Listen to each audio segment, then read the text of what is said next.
सभी को। आज हम कक्षा 8वीं के छात्र छात्राएं आपके सामने एक नाटक प्रस्तुत करने जा रहे हैं जो विधानसभा के मंच पर आधारित है। इस नाटक में हम राज्य के स्थानीय मुद्दों पर चर्चा करेंगे। पक्ष अपनी शक्तियां से उठाएंगे, जैसे स्वास्थ्य सेवाओं की कमी, बुनियादी सुविधाओं का अभाव और अन्य स्थानीय समस्याएं। वहीं सरकार के इन समस्याओं का जवाब देंगे, बताएंगे कि सरकार इन मुद्दों पर काम कर रही है।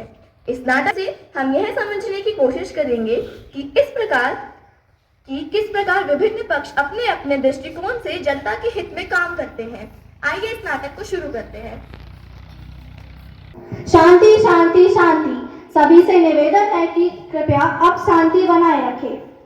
अब मैं सभी सदस्य गणों से अनुरोध करती हूँ कि कृपया अपनी अपनी सीटों पर बैठ जाएं। मैं चाहूंगी कि माननीय विधायक अपनी राय व्यक्त करें।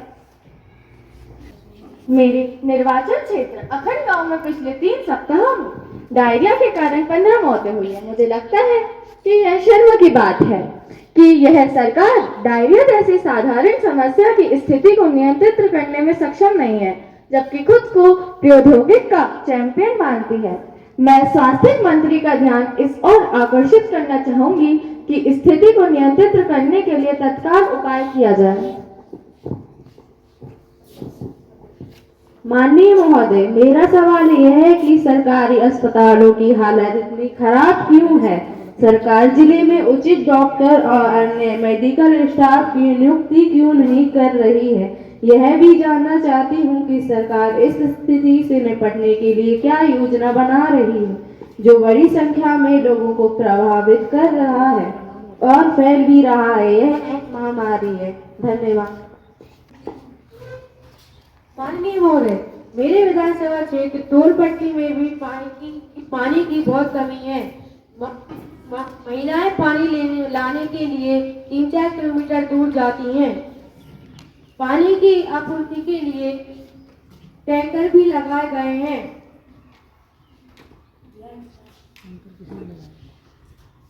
माननीय महोदय, मुझे लगता है कि मेरे साथी समस्या को बड़ा चढ़ाकर बता रहे हैं। सरकार ने स्थिति को नियंत्रित करने के लिए कदम उठाए हैं। पानी के टैंकरों को काम में लगा दिया गया है और ORS के पैकेट बांटे जा रहे हैं। सरकार लोगों की मदद करने के लिए भरपूर प्रयास कर रही है। हमारे अस्पतालों में सुविधाएं बहुत खराब है। कुछ अस्पतालों में डॉक्टर नहीं है और पिछले कुछ सालों से कोई मेडिकल स्टाफ नियुक्त नहीं किया गया है। एक अन्य अस्पताल है जिसमें डॉक्टर लंबी छुट्टी पर चले गए हैं। मैं ये जानना चाहता हूं कि प्रभावित क्षेत्रों में सभी परिवारों तक ORS के पैकेट पहुंच जाने चाहिए।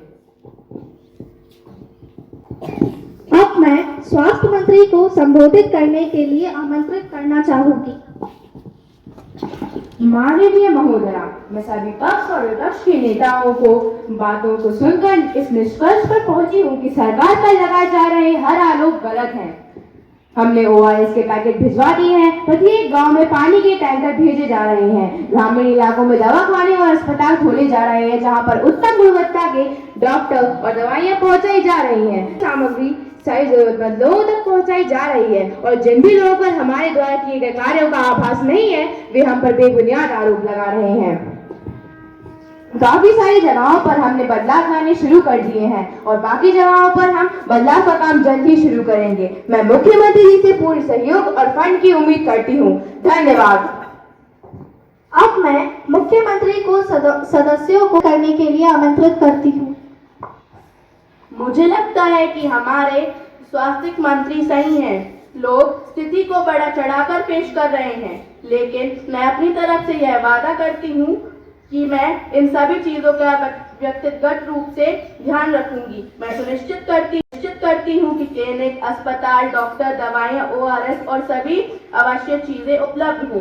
मैं स्वास्थ्य मंत्री को यह आश्वस्त करती हूँ कि लोग के कल्याण के लिए इन चीजों का फंड मुहैया करें। अंत में हम यह सुनिश्चित करेंगे कि जो वादे यहाँ किए गए हैं वे पूरे हुए हैं या नहीं। जो समस्या उठाई गई थी, क्या वे वास्तव में अस्तित्व में थी या नहीं। और हम उम्मीद करते हैं कि मुख्यमंत्री स्वास्थ्य मंत्री को आवश्यक निधि प्रदान करेंगे। अब सभा समापन।